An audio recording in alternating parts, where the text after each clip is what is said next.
CTV News at 5 with Tony Ryma and Rick Wyman with weather. Good evening. Glad you're with us on this Monday. 3 fires in Cochrane destroyed homes over the weekend, including one in a rural part of the community.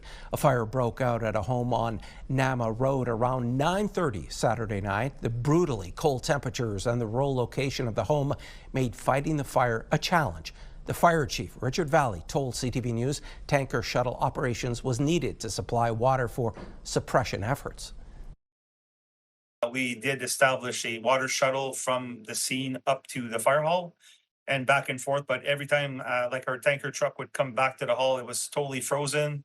So we had to take blow torches and get all the valves open, fill it up with water and back to the scene again. So that was very challenging for us for most of the night.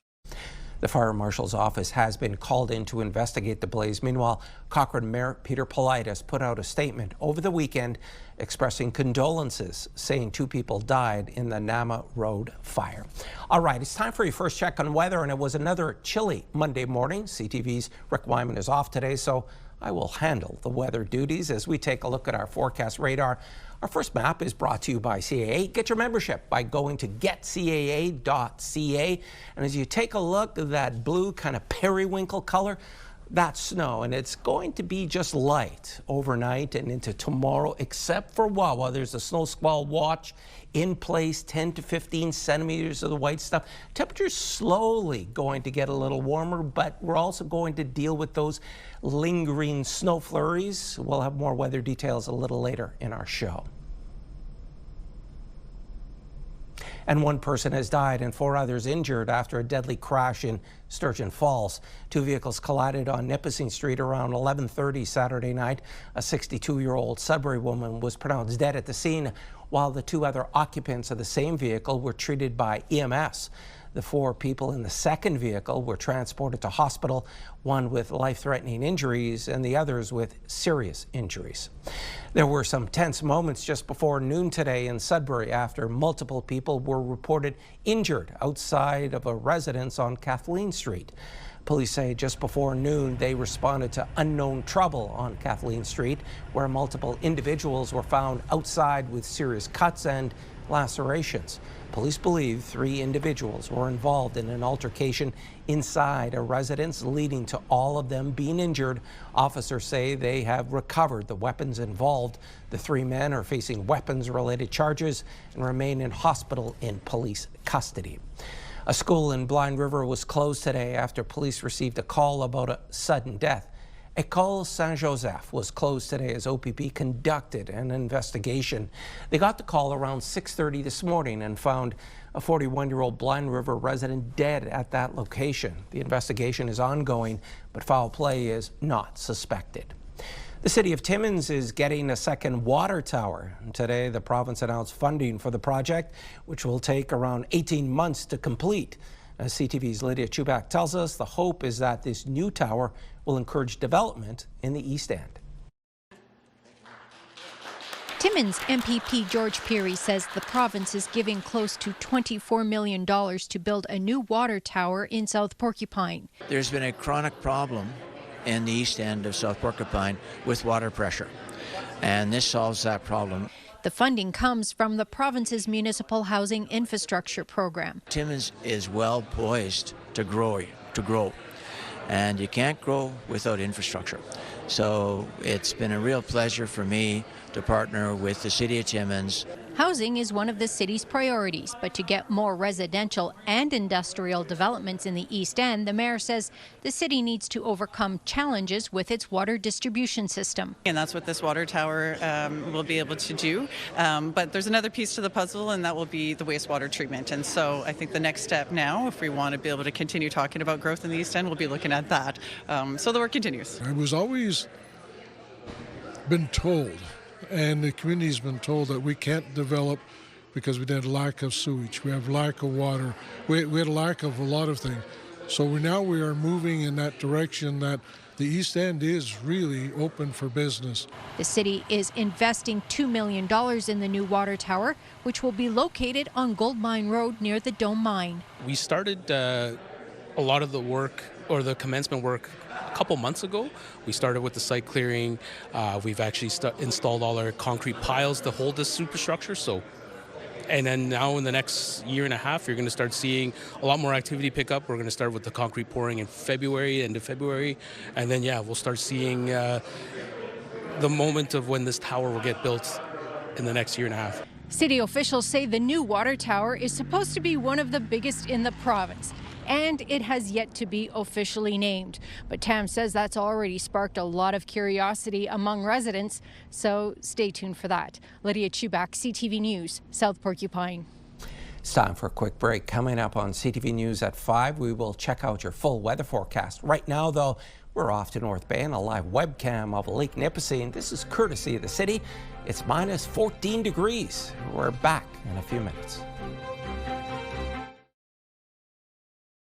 Fuel your Fridays with CTV and Pure Country. Enter online for a chance to win a $100 gas gift card. Fuel your Fridays. Powered by CAA. Life isn't one size fits all. Neither is CAA. Welcome back, everyone. Now your main weather, and we're going to start with forecast radar because this gives you a sense as the snow starts to arrive, especially in through Wawa, 10 to 15 centimeters of snow. That community is under a snow squall watch, and that's going to continue overnight and into tomorrow. Pockets of activity, that means precipitation, especially that blue kind of purplish periwinkle color, if you will. Then we start to get some clearing into Wednesday. Temperatures slowly going to warm up, not significantly. It should be about -7, -12 as a daytime high. Much cooler out there and much colder because of the wind chill. Now let's check out your 5-day weather forecast, starting with Sudbury Nickel Belt. A chance of some snow flurry activity, then the clearing begins, but take a look at those temperatures. Should be -8 on Thursday, -17 as a daytime high. Clear sailing the rest of the week into the weekend. For Sault Ste. Marie, Algoma, 2 to 4 centimeters of snow expected.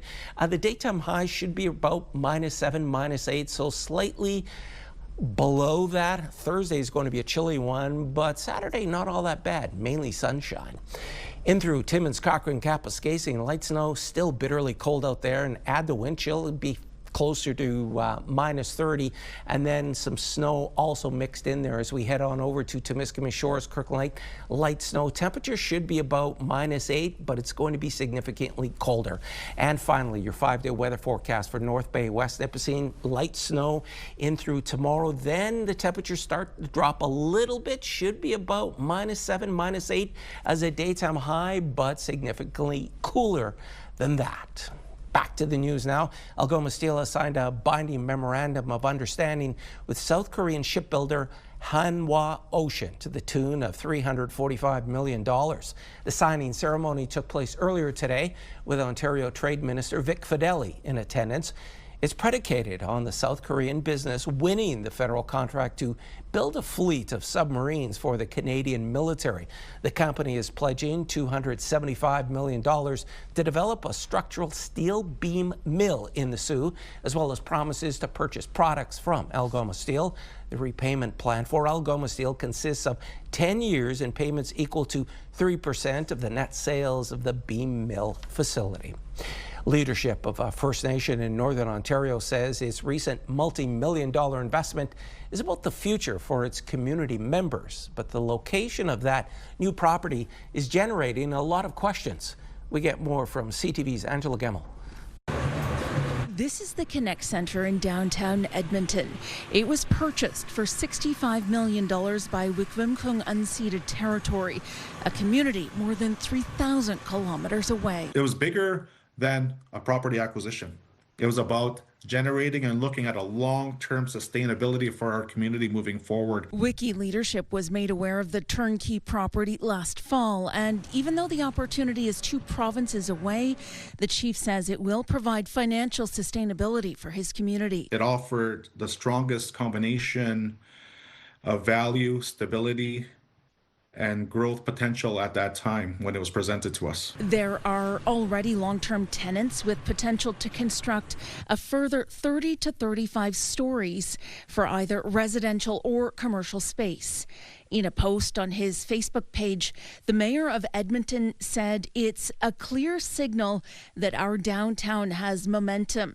It echoes that the potential we see in Edmonton extends beyond city limits. Investors are also listening and recognizing the opportunities our city has to offer. This would allow us to put those funds that are going to be generated towards either healthcare systems that some of our band members may be having issues with, some housing developments, not only on but off reserve. Prior to the deal, the chief did reach out to local leadership in the Edmonton area. We didn't go into someone else's land to look at acquiring land. This was about relationship building, and I ensured that I communicated that and spoke with those other leaders out there prior to even moving forward with this. Despite fielding questions from the Wikwemkong community and beyond, the chief confirms there is no buyer's remorse, calling this an out-of-the-box opportunity to generate revenue for his community.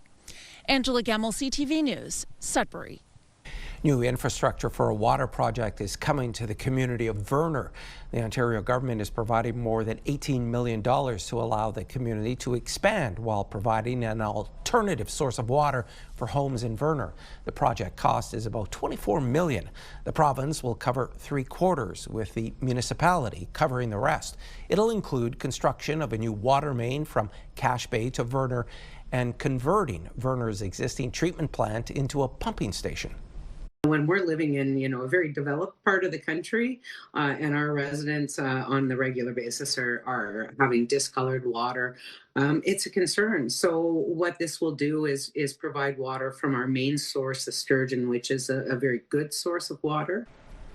The existing water treatment plant would have reached its life expectancy in 2035. Construction will begin in June 2027 and take almost 2 years to complete. 3 decades of giving. Coming up on CTV News at 5, we take you to the Miners for Cancer hockey tournament that wrapped up in Sudbury.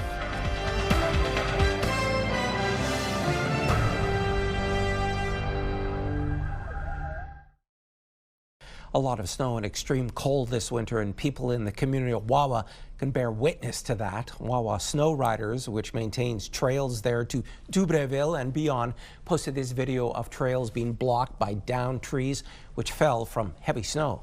Officials say they still have a lot of work to do and are working to come up with a plan. A lot of the brush right now is on a trail towards Searchmont and Chapleau. It sounds like it can't be a bad thing, but it definitely throws a wrench into the plans. We are picking a way through it. All our north trails are open, or most of them anyways, and we have a plan in order trying to get this south trail open. Wawa averages over 300 centimeters of lake effect snow every winter. With 2 months left until the end of the wintry season, there's more snow to come. Sault Ste. Marie's newest netminder is now the highest scoring goalie in OHL history. Carter George set the hockey world abuzz with his second ever goal. CTV's Ian Campbell reports. When it comes to a hockey career moment for a goalie, it doesn't get much sweeter than this. That was Greyhound Carter George finding the back of the net to help propel his team to a win. What's even more remarkable, at the time of this goal, he hadn't even been in the city 2 weeks. George is one of the Hounds' newest acquisitions. I wasn't sure if it was online or not, so I was like, I wanted to jump and scream, but I had to wait till I hit the back of the net first. So once I saw it hit the back of the net and the lights went off, I knew it was in. So once I saw that, then I got pretty excited. If you think he sounds low-key about this, well, he's had time for this to settle in. Plus, it's not his first goalie goal. He scored one playing in Peterborough for Owen Sound. This makes him the highest-scoring goalie ever for the OHL. George is no stranger to attention. He captured the hearts of many, donning the Team Canada colors at the World Juniors and under 18. Even still, he says this is pretty cool. It's been pretty cool. My phone's been blowing up since it's happened, and all the fans have been going nuts for me. So it's pretty cool to see, and this community here has really welcomed me pretty nicely these past few weeks. It was awesome. Super pumped. Crowd was loving it. It was definitely, again, another another amazing memory I get to cherish here in the Sioux. For Mark Vizentine, the Greyhounds goalie coach, it's almost a sense of deja vu. George's goal comes almost 1 year to the day the Greyhounds had their last goalie goal with Nolan Lalonde. Something, like I said, there's something in the water up here. It's super special, and I'm just personally super grateful to be a part of it. George says he's just grateful for all the support from the fans and his team.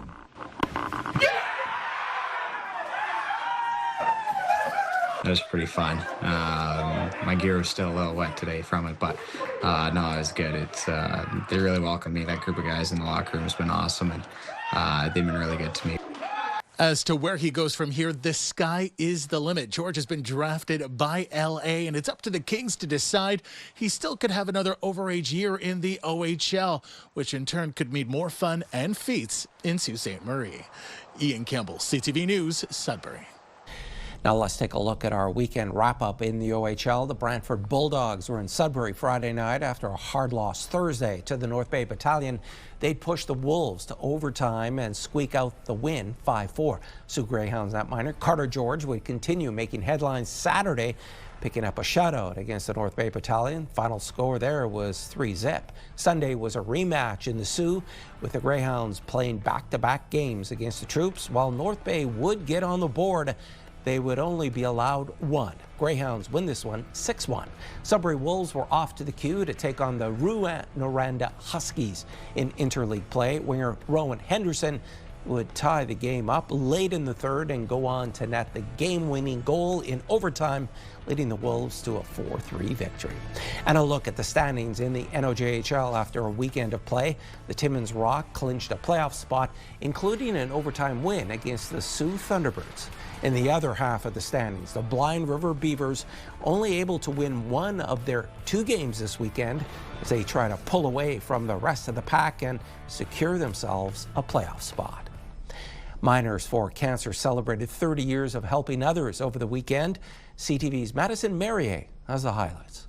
Miners are trading in their steel toes for hockey skates this weekend in the name of raising money for Northern Ontario families of children with cancer. We love to give back. Miners for Cancer is a great organization. It's a great charity, great fundraiser, and the camaraderie, all the different sites, people you don't get to see, year around or every day. So Miners for Cancer weekend hockey is just a great time. It's really special to be able to come out here and have a good time and also support a good cause. Over the 30 years, the tournament has donated $1.6 million, and this year the tournament is adding on another $30,000 to that total. Our mandate was to contribute back to the community, basically, and support cancer patients, cancer care. We cannot do the work that we do without Miners for Cancer and organizations like this who continuously support NOFCC with their hearts and support, volunteering, doing whatever they do to help us. For many teams, the chance to play a game of hockey for a cause is what brings them back year after year.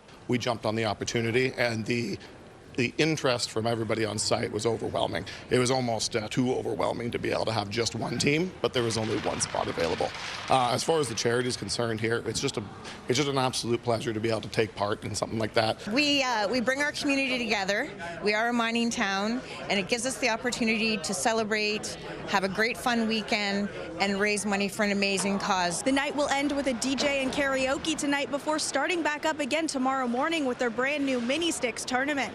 Madison Merrier, CTV News, Sudbury. What are they up to? When we return, we check in with our friends over at Pure Country. You're watching First at 5.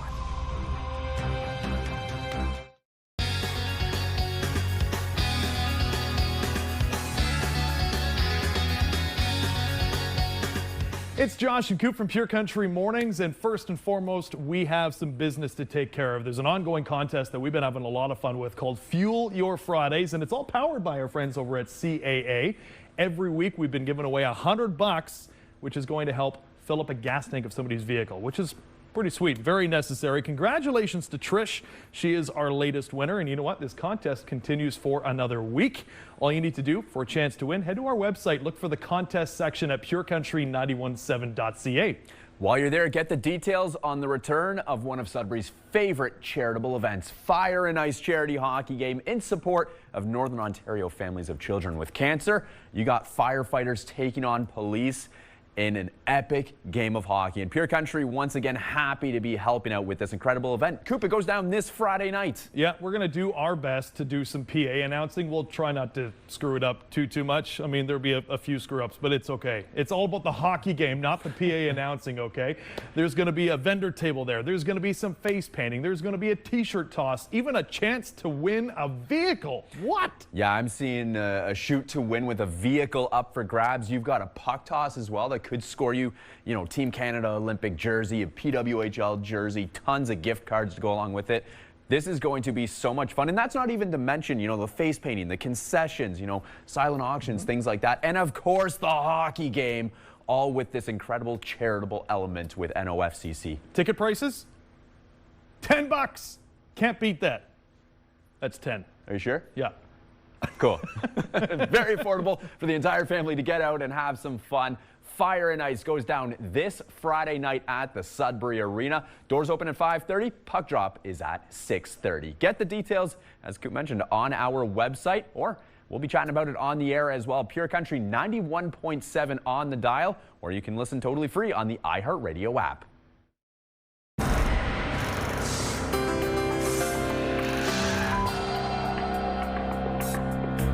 Our first community close-up is from Sudbury. Victor Veary, friend of the show, emailed us this picture after a cold Saturday morning. He says, window artistry left behind from Mother Nature. Great to hear from you once again, Victor. To Conogamy, near Kirkland Lake, Lorraine Chenier-Belair says her dog Jackson was staying warm inside because of the sub-zero temperatures outside. You can't blame him, right? The pup is on the couch with a blanket on. Great shot there, Lorraine. And now to those animals who live all around us. Larry Kirtley of Blind River says he spotted a black wolf, which is a color variant of a gray wolf, a great gray owl, and an 8-point buck, all in Algoma country. Those are great pictures, Larry. Thanks for sharing those with our viewing audience. And if you have any pictures, videos, or events you'd like us to showcase, don't forget, you can always email them to us at communitycloseup@bellmedia.ca. And there's more news for the North coming up at 6 o'clock. But for now, continue watching as we hand things over to CTV National News.